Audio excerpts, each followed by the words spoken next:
Bonjour les amis, vous vous rappelez la première histoire qui a rendu Coluche célèbre, l'histoire de C'est l'histoire d'un mec. Alors je sais plus c'était quoi son histoire de mec, mais moi je vais vous raconter l'histoire d'un mec qui vit dans la Creuse et le formidable dimanche qu'il a passé. Alors d'autant plus que la femme du mec m'a appelé immédiatement après que je vous ai fait la vidéo d'hier sur Michel Onfray qui m'avait fait l'honneur de parler de moi et de riposte laïque sur les nombreux procès qu'on a. Donc j'ai au téléphone, il est à peu près 11h30, j'ai au téléphone la femme qui me dit, ben voilà Pierre, j'ai besoin d'un conseil, Charles a été embarqué par les gendarmes. Je dis mais qu'est-ce qui se passe encore? Elle me dit, ben je te dis tout.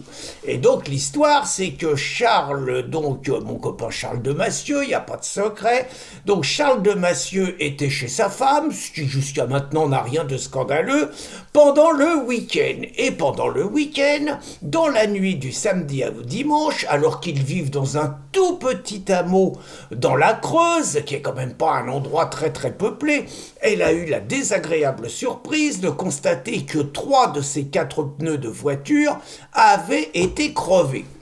Je vous fais une parenthèse rapide, l'histoire de Charles de Massieu, la Creuse.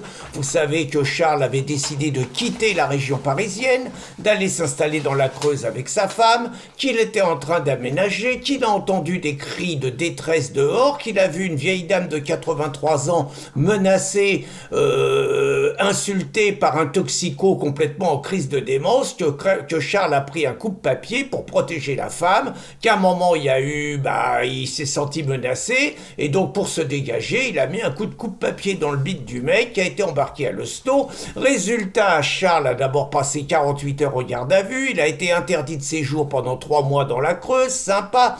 Il a été jugé par un mec qui paraissait au niveau des tests proche du syndicat de la magistrature, il s'est pris 15 mois de cabane dont 3 mois ferme, il s'est pris 3500 € d'amende, il s'est pris 5 ans d'inéligibilité et il s'est pris 3 ans d'interdiction de port d'armes, pendant que l'agresseur s'est pris une amende de 68 € et devoir faire un stage de citoyenneté. L'agresseur, qui par ailleurs avait 4 grammes d'alcool dans le sang, qui est connu pour d'autre part des trafics de toxicomanie et qui a déjà été condamné à 4 ans de prison pour des violences extrêmement graves. Prendre 4 ans de prison pour des violences extrêmement graves, faut quand même y aller généreusement.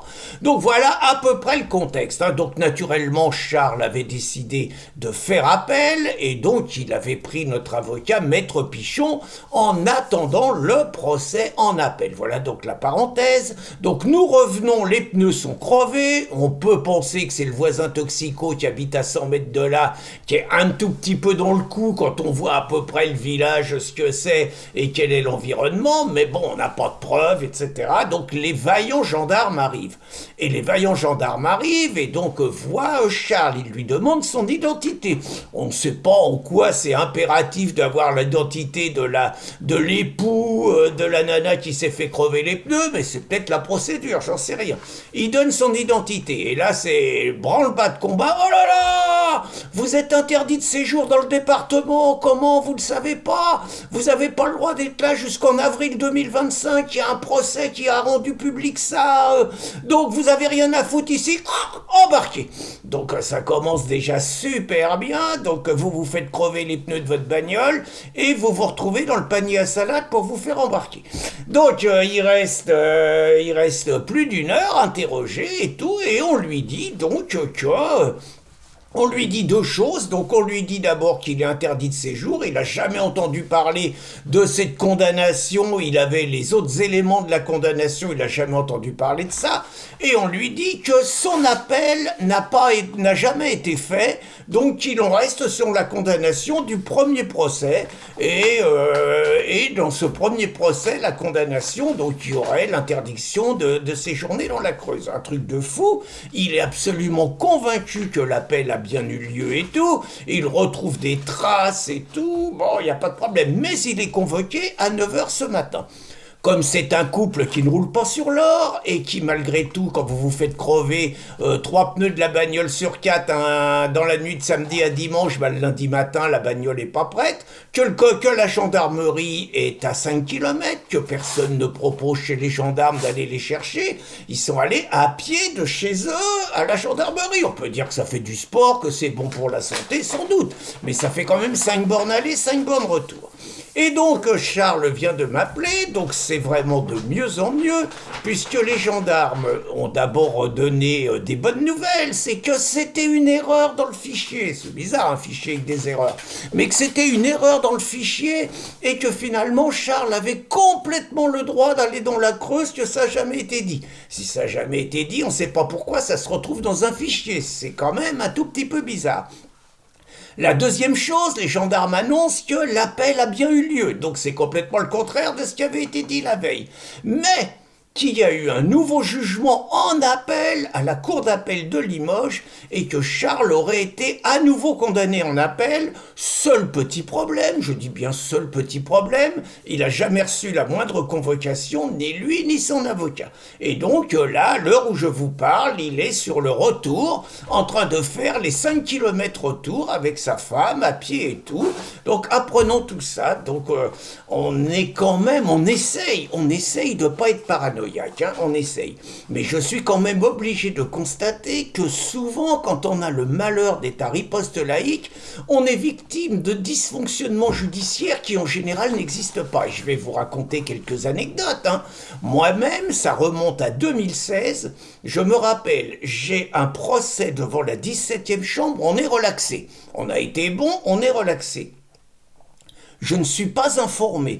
3 mois plus tard, pour les mêmes raisons, ce qui normalement est totalement impossible au niveau juridique, je suis à nouveau jugé sans que j'en sois informé, sans que mon avocat en soit condamné, et je me prends 3 mois de prison ferme. Truc de fou. Je vous dis pas toutes les démarches qu'il a fallu que je fasse. J'ai passé une journée au tribunal à aller d'un bureau à l'autre pour réussir à faire appel. Et finalement, j'ai réussi in extremis à faire appel.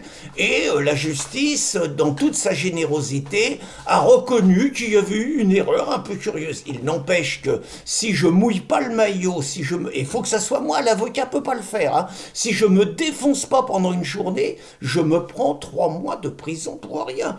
Autre exemple, il est arrivé à Christine de se faire barboter 3000 € sur son compte personnel, ce qui la met évidemment dans une grande difficulté. C'est le genre de connerie où vous êtes interdit de Banque de France. Enfin, vous êtes interdit par la Banque de France, vous avez plus de compte, c'est l'enfer, quoi.